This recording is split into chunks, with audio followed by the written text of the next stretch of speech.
Marcel Bingol, bonjour. Bonjour. Pourriez-vous nous préciser les circonstances qui vous ont amené à faire partie d'un réseau de résistance? Eh bien, j'avais donc comme camarade, comme ami d'enfance, Jacques Touvenot, qui ses parents habitaient dans la même maison que moi, et ils avaient une confiserie place Saint-Martin. Et puis en 1942, M. Touvenot a commencé à avoir des rafles de jeunes. M. Touvenot a envoyé son fils dans le sud-ouest chez un oncle. Son oncle, c'était M. Jules Prêcheur, qui était le directeur général de la STAV. Il s'était replié en 1940, et il était donc là-bas, dans le sud-ouest, plus exactement à Toulouse, à côté de Toulouse. Et il avait donc rapatrié toute sa flotte avec lui. Et Jacques est parti là-bas, et puis quand il est arrivé là-bas, il est tombé dans un milieu de résistance. Monsieur Jules Prêcheur était commandant dans le groupe, dans le mouvement combat. Si bien que là, il s'est trouvé en plein plongé dans la résistance, et puis un beau jour, la Gestapo a attaqué parce que M. Prêcheur lui s'occupait de tout le ravitaillement, puisqu'il avait une flotte pour ça. Et après, Jacques est parti, et puis il est rentré à Saint-Dié. Et quand il est arrivé à Saint-Dié, son papa, qui connaissait bien Dr Estebert, puisqu'il devait les suivre, et bien entendu le pasteur Vallet, puisque le pasteur Vallet était l'époux de la docteur Estebert, ils sont venus à parler du séjour de Jacques là-bas. Alors le pasteur Vallet a dit, ce serait bien déjà que vous-même participiez à la résistance. Monsieur Touvenot est tout à fait sympathisant d'ailleurs. Mon père également, mais mon père malheureusement est mort en 1942. Alors. Mais c'était Londres, c'était disons un peu notre écoute tous les soirs. Et Jacques, à ce moment-là, monsieur le pasteur a demandé que Jacques voie autour de lui, ses camarades, en particulier au collège de garçons, d'essayer de monter un groupe de jeunes. Alors en définitive, il s'est fait qu'ils ont monté un groupe de 45, plus exactement, une troupe de 45 qui était composée de trois groupes de chacun, 15 membres. Dans le premier groupe, moi j'étais dans le premier groupe on n'était que des collégiens dans le premier groupe. Dans le deuxième groupe, où il y avait d'ailleurs René Talman, c'était déjà des jeunes, pas qui étaient plus âgés, puisque René Talman est du même âge que moi, mais ils étaient entrés déjà dans la vie professionnelle, ils travaillaient. Et puis il y a eu également un troisième groupe. Donc, et par la suite, il y a eu, disons, à Saint-Michel, avec Reb, qui avait constitué lui aussi un groupe qui nous a rejoints, disons. Alors donc, moi je suis entré dans la résistance en septembre 1943, j'avais 16 ans et demi. Et voilà, alors notre rôle à nous, ça nous était bien précisé, de ne pas se faire remarquer. Bon, moi j'avais récupéré des armes de 40, et j'avais récupéré ça dans le jardin du presbytère. On avait sauté le mur avec un copain, on avait récupéré des pistolets, des armes de poing, que j'avais dans la cave. Alors on les avait astiqués, graissés, c'est ce que l'on faisait. Puis bien sûr, on avait... En classe, on arrivait à piquer des morceaux de craie pour faire des croix de Lorraine sur les murs. Éventuellement, si on avait une pancarte allemande, s'il n'y avait pas trop de monde, on arrivait encore à la déplacer. Puis éventuellement diffuser quelques tracts. Mais c'était, disons, il ne fallait pas que l'on bouge. Bien sûr, du côté de Reb, lui, il était beaucoup plus turbulent, si l'on peut dire. Il a déjà commencé par désarmer un policier qui était près du Grand Pont, comme on dit. Maintenant, c'est le pont de la République. Il était l'infraction, et la nuit, ils l'ont désarmé pour récupérer. Et puis en même temps, disons, bouger, faire quelque chose. D'ailleurs, c'était assez difficile, comme le disait Jacques, d'essayer de les calmer, parce que beaucoup voulaient faire Hein, alors d'ailleurs, Reb avait déposé avec son groupe, là, ils avaient déposé une gerbe le 11 novembre 43. Pas le 11 novembre, c'était en juillet qu'il a déposé une gerbe sur le monument aux morts. Et puis ensuite, il y a eu l'attaque de...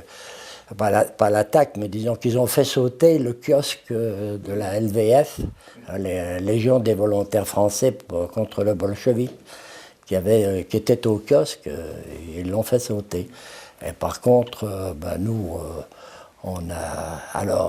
il s'est passé une chose, c'est que les arrestations ont commencé. Le 2 janvier, j'ai été arrêté, et, notre groupe de 7 camarades avons été arrêtés.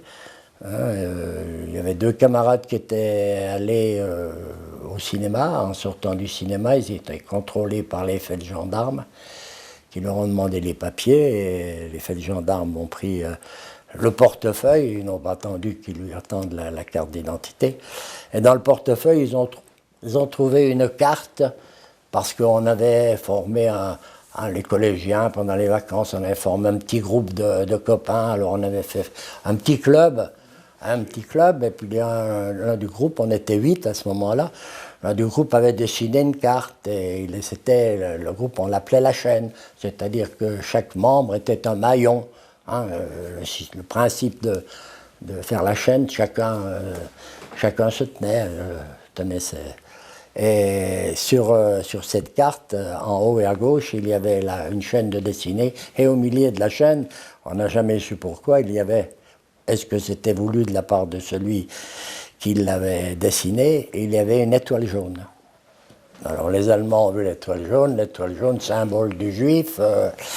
Alors systématiquement, ils ont donc confisqué les portefeuilles, et puis vous viendrez demain matin, la commandanture.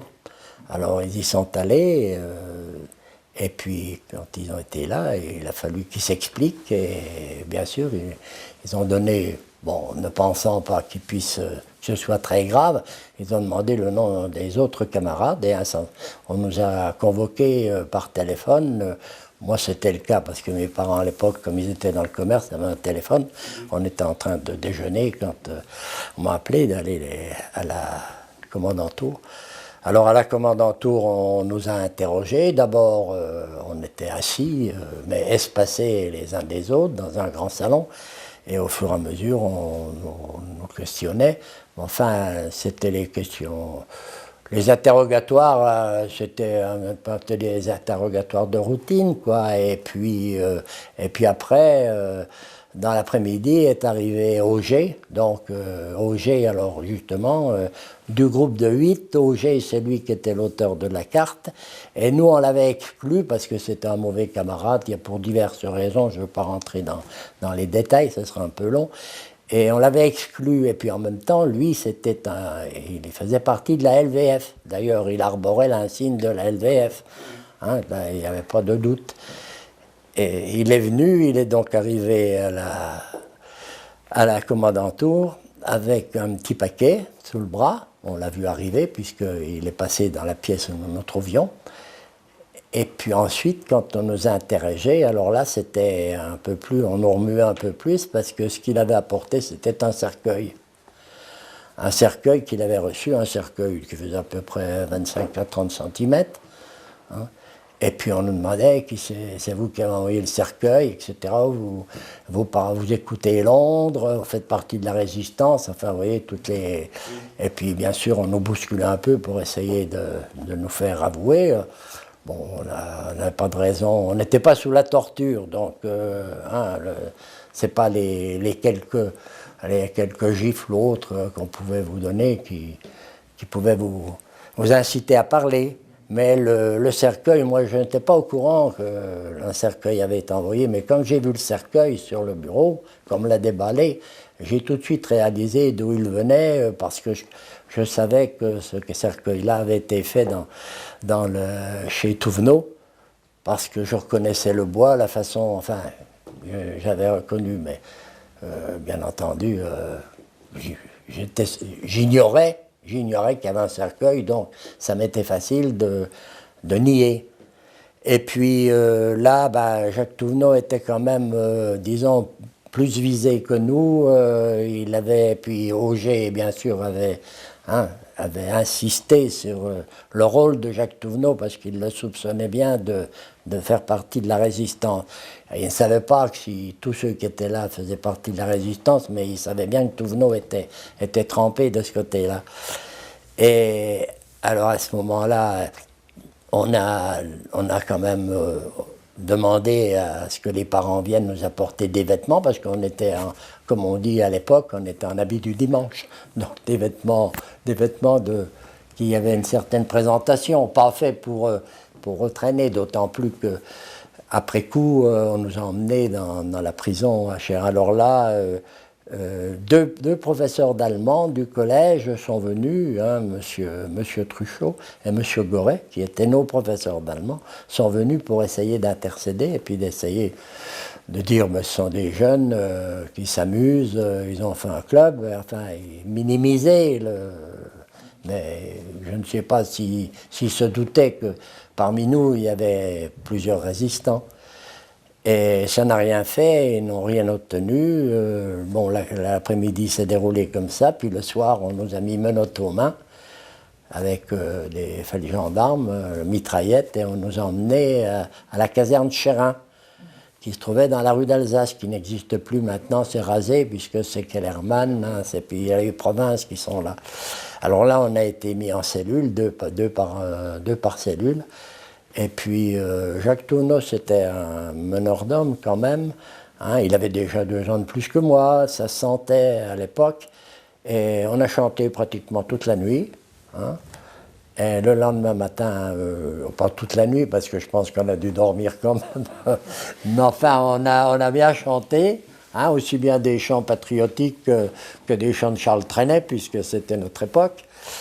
Et le lendemain matin, à nouveau, menotté, et on nous a emmenés à la commandanture qui se trouvait sur le quai, sur le quai de la Jeanne d'Arc, dans cette grande maison là, qui occupait avant la famille Burrus. Et là, on continuait les interrogatoires, et puis à bousculer un peu plus, parce qu'ils voulaient quand même savoir ce qu'il en était, compte tenu du fait qu'ils avaient un cercueil. Ils doutaient bien qu'il y avait anguille sous roche.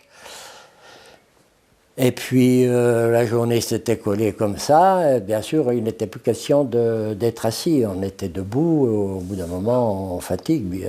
C'est ce qu'ils cherchaient. Et dans la soirée, moi on était en train de m'interroger. Et dans la soirée, donc, il y a un Allemand qui est entré, et puis j'ai entendu qu'il tirait des tiroirs derrière lui. Et puis j'ai entendu des cliquetis, il sortait des menottes. Et à ce moment-là, on m'a dit, bon, vous pouvez partir. On m'a donné ma carte d'identité. Et sur les 7 qui étaient arrêtés, 3 ont été relâchés. Claude Pernaut qui lui venait d'être opéré des amygdales et des végétations, donc qui n'était pas allé coucher à Chérin, qui était resté là. Et Guy Petitmanche, il lui avait dit d'aller chercher des vêtements, il habitait Foucharue.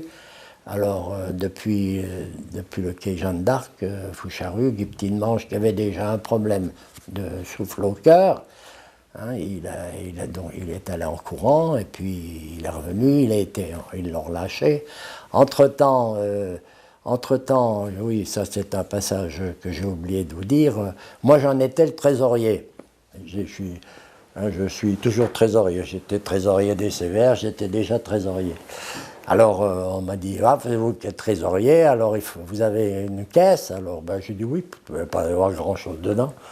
Alors il m'a dit, il faut aller chercher la caisse. Tout de suite, moi j'étais prêt à partir. Ah non. Alors un Allemand avec la mitraillette qui m'a emmené chez moi, mes parents tenaient la brasserie du Point Central, près de la place Saint-Martin. Alors à ce moment-là, pour éviter les raies de lumière quand on ouvrait les portes, il y avait un système avec des rideaux. Alors on a fait la première entrée, bien sûr, c'était Et puis quand j'ai ouvert le rideau, j'étais en premier, quand les clients qui étaient là, ah ben le voilà, etc. Puis immédiatement, ils ont baissé la tête parce que l'allemand était derrière. Alors donc ma mère était là, elle commençait à me parler, tout de suite l'allemand lui dit en allemand. Hein, comme ma mère était alsacienne d'origine, elle avait quelques connaissances, et puis moi le peu de connaissances, on a pu échanger. Quoi, 2-3 mots, je suis allé dans ma chambre, il m'a suivi dans la chambre bien sûr, et puis j'ai apporté une petite boîte dans laquelle... Puis alors comme de bien entendu, moi aussi j'avais dessiné une étoile sur la caisse, mais vraiment de l'inconscience, et puis on ne s'est pas rendu compte et je suis revenu avec ça, et puis c'est là seulement qu'ils m'ont remis ma carte d'identité. Ils m'ont dit vous pouvez partir, et puis alors de même pour Claude Pernaut et de même pour Guy Petitmanche, tous les trois. Hein. Moi j'étais le plus jeune de tout le groupe. Hein.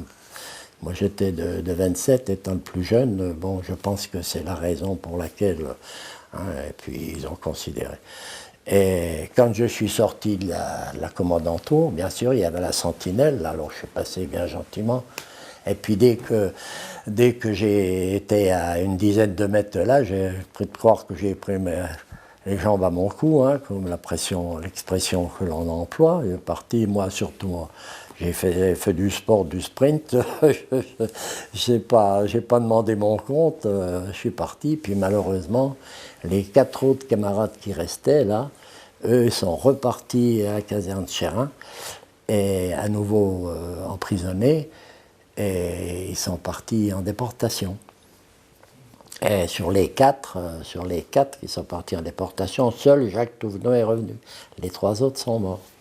Hein, il y avait Claude Pagnoux, il y avait Georges Labaraque et Pierre Fels. Ces 3-là sont morts en déportation.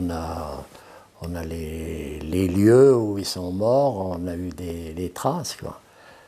Et après coup, bien sûr, moi j'étais un peu... D'autant plus que tous nos groupes là étaient cloisonnés. Alors on ne savait pas, un peu parmi les gens, les collégiens, on connaissait Souchal, Savoyen qui faisait partie du même groupe.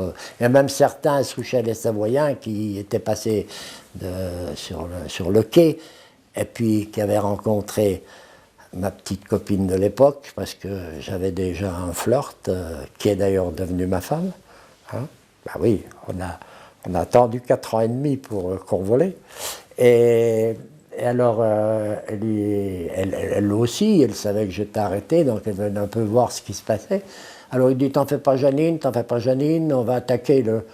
Alors elle dit surtout ne faites pas une chose pareille, vous voyez un peu attaquer c'est un peu des idées de jeunes, quoi. On n'avait pas la notion du danger que l'on courait. Et à la suite de ça, bien sûr, moi je me suis retrouvé un peu esselé. Et puis tout de suite après est arrivée l'affaire du commissariat de police, où là encore il y a un groupe, hein, parce que je ne sais pas si René vous a parlé de ce qui s'était passé, parce que Jacques Touvenot, il y avait un groupe de réfractaires au STO, parce qu'en 1943, il y a eu le STO, le service du travail obligatoire. Et il y a des jeunes qui n'ont pas voulu partir, donc ils se sont réfugiés en forêt, et il s'est trouvé il y a eu un des membres de notre troupe, là, qui s'occupaient d'eux. Et ils étaient sur Fraise, mais encore fallait-il qu'ils puissent manger. Pour qu'ils puissent manger, il fallait qu'ils aient du ravitaillement, et pour avoir du ravitaillement, il fallait avoir des cartes et des tickets de pain, de viande, etc. Et Jacques Touvenot, lui, faisait en sorte de les ravitailler avec ces cartes-là, parce qu'il avait un point de chute sur Colroy. Il avait un instituteur qui faisait, à l'époque, les instituteurs dans les petits villages faisaient également les secrétaires de mairie. Et c'est lui qui avait la charge de distribuer les cartes d'alimentation. Donc il en donnait à Jacques Touvenot. Comme ça, Jacques Touvenot pouvait les repasser aux réfractaires. Mais le jour où Jacques Touvenot, le 3 janvier plus exactement, Jacques Touvenot était embarqué par les Allemands, eh ben, il y avait une rupture parce que personne n'était au courant de ce que faisait Jacques Thouvenot. Hein, il en avait parlé, il évitait de parler, parce que plus les gens en savent, plus ils risquent, hein, le jour où on les interroge, de donner des noms. Et alors, c'est là qu'à ce moment-là, ils ont dit, mais il faut quand même... il y a eu celui qui s'occupait d'eux, Jurcher, il a dit, il faudrait quand même retrouver la filière maintenant. Et alors, ils se sont dit, ils n'avaient pas la filière, ils ne savaient pas où Jacques se procurait les cartes. Ils ont dit, on va en chercher au commissariat de police, puisque quand les bureaux de la mairie étaient fermés, on descendait les cartes d'alimentation au bureau de police. C'était eux qui étaient chargés de veiller, puisque c'était quand même, c'était quelque chose qui avait de la valeur, pas de la valeur financière, mais de la valeur qui était nécessaire pour se ravitailler. Et c'est là qu'ils ont décidé, un groupe de 13, décidé d'attaquer le commissariat de police en ayant des armes par Reb, justement, parce que Reb, lui, avait des armes, il avait 2 mitrailleuses. Son père était directeur d'une usine à Saint-Michel, qui existe toujours, et dans les sous-sols, il faisait même des essais de mitrailleuses, fusils mitrailleurs, il avait des fusils, alors on leur avait fourni des armes.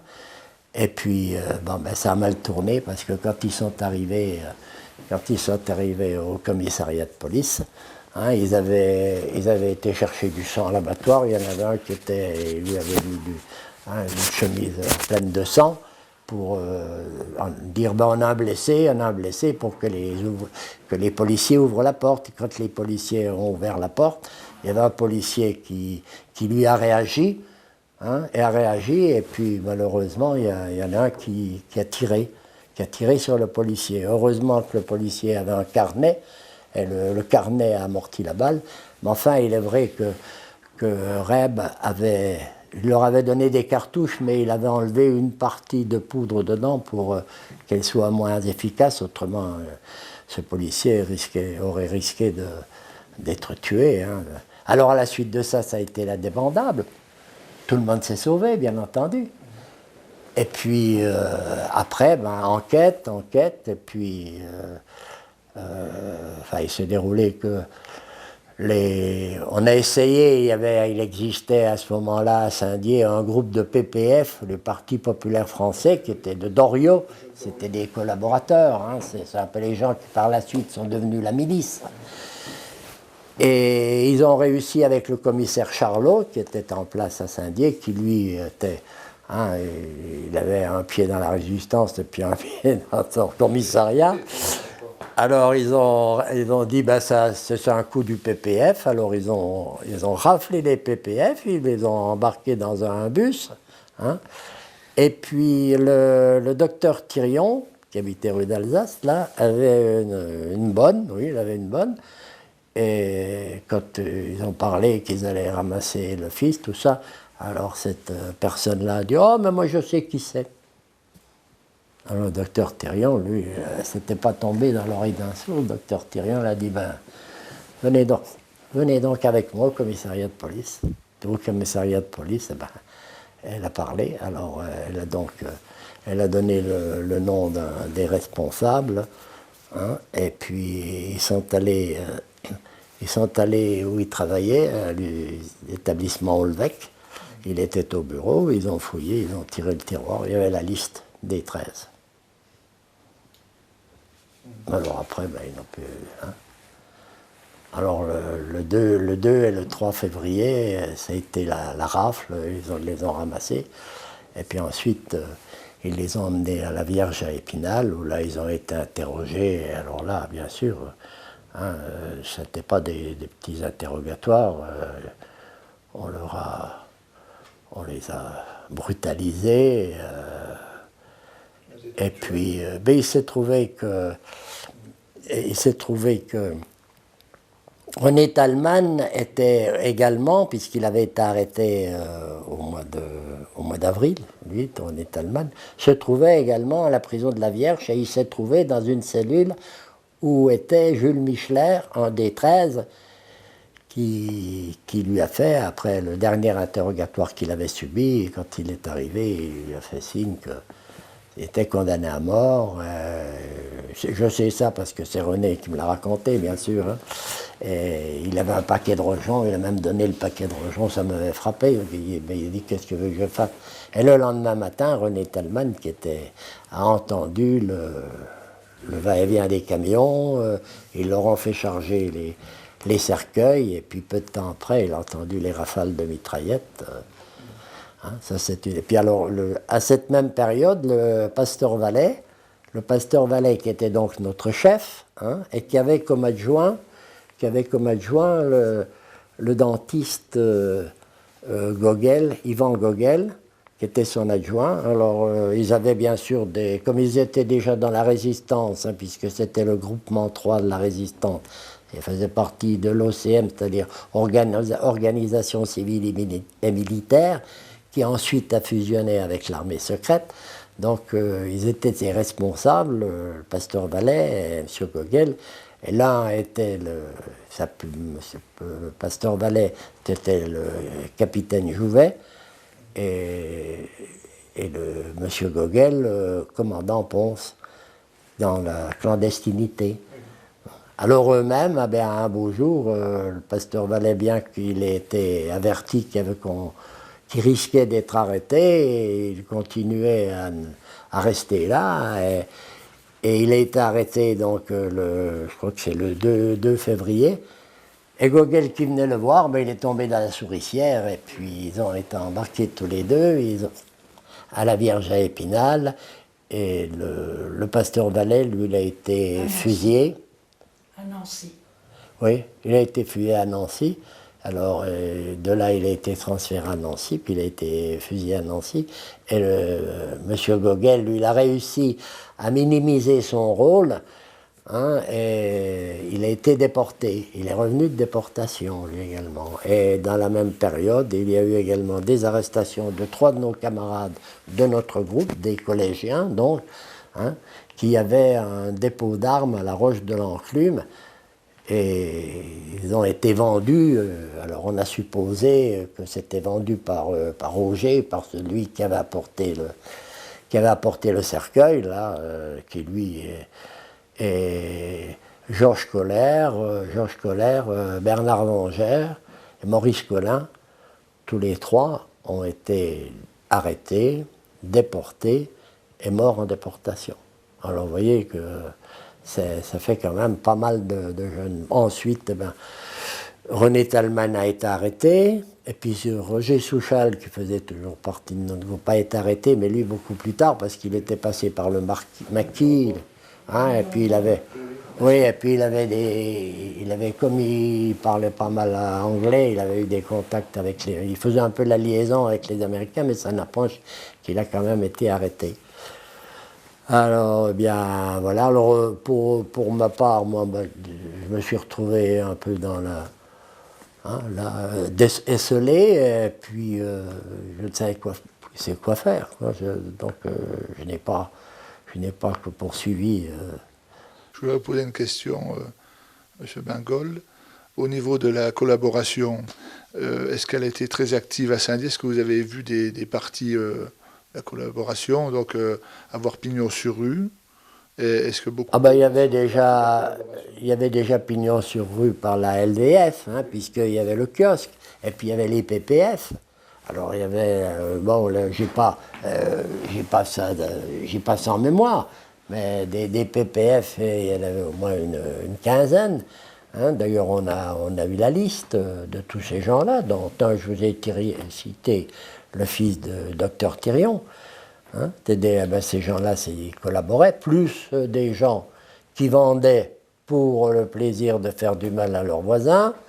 Hein. Vous savez, la résistance en France, hein, elle n'est pas venue comme ça. Les gens, au début, bon, d'accord, ceux qui étaient patriotes, on peut le dire que nous, dans ma famille, qui était d'origine alsacienne, hein, ils avaient subi le joug des Prussiens puisqu'ils étaient nés en Allemagne. Mon père et ma mère sont nés en Alsace, mais sous le régime allemand, puisqu'ils sont nés en 98 et en 1905. Eh bien, ils avaient connu le régime prussien. Et de ce fait, quand les Allemands sont arrivés, systématiquement, ils sont élevés contre l'occupation. Et tout de suite, on a eu un esprit de résistance, hein, un esprit. Parce qu'il faut bien reconnaître aussi que les Français,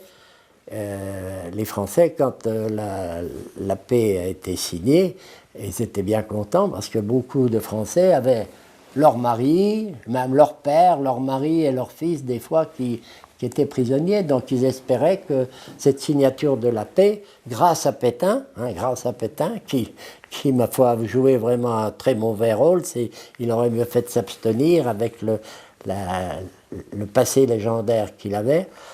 Hein, eh bien, il a fait, ces gens-là étaient pétinistes, pratiquement. Il y avait des résistants, les gens, ils n'avaient pas de raison d'être résistants. Ils considéraient qu'ils attendaient impatiemment. On leur avait fait des promesses, on leur avait dit que les prisonniers rentreraient en définitive. On sait ce qu'il en était, hein, ce qu'il en a été. Ils sont restés 5 ans là-bas.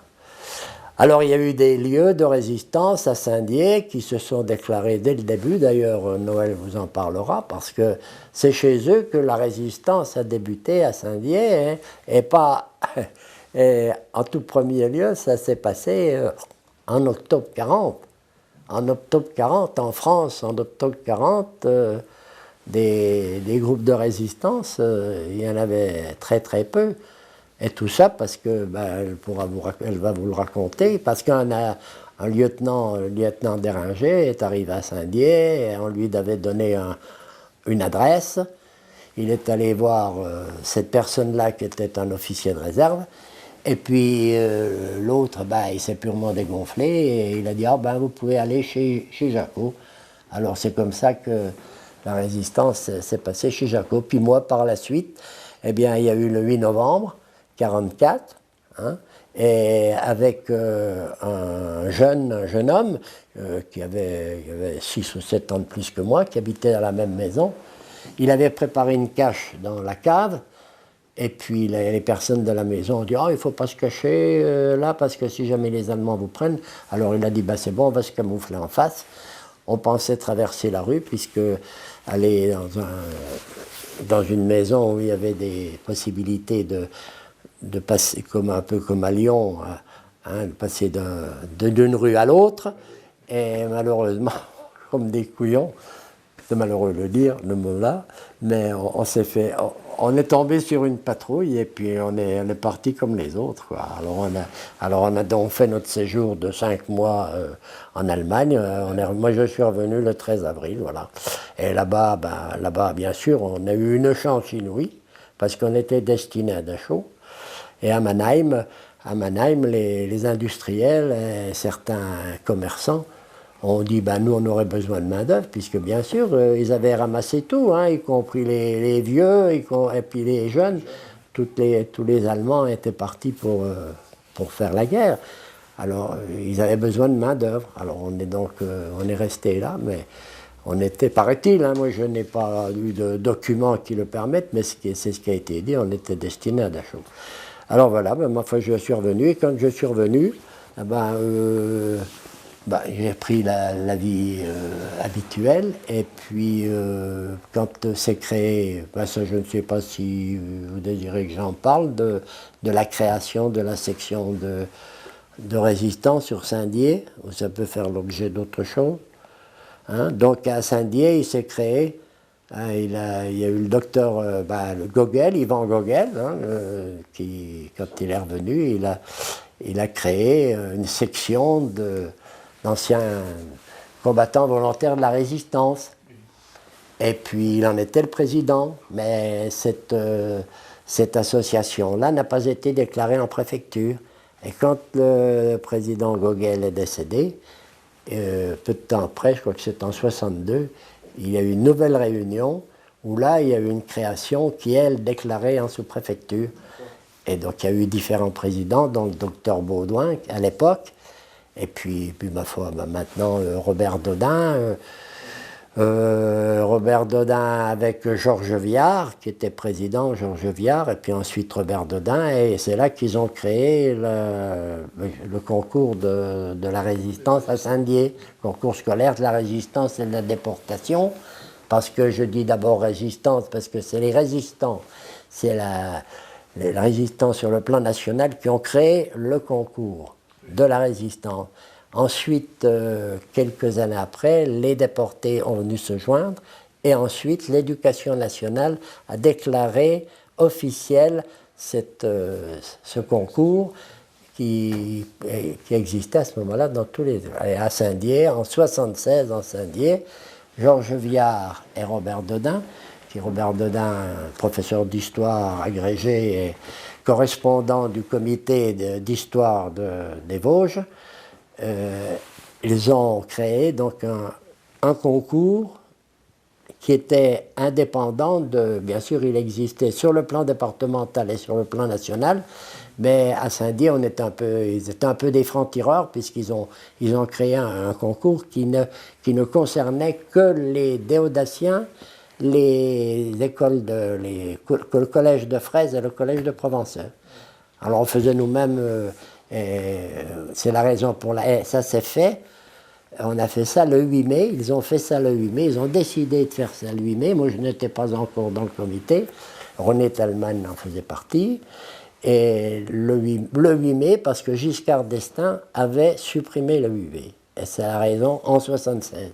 Et c'est pour cette raison que chaque année, le 8 mai, c'est la remise des prix du concours scolaire de la résistance et de la déportation. Voilà.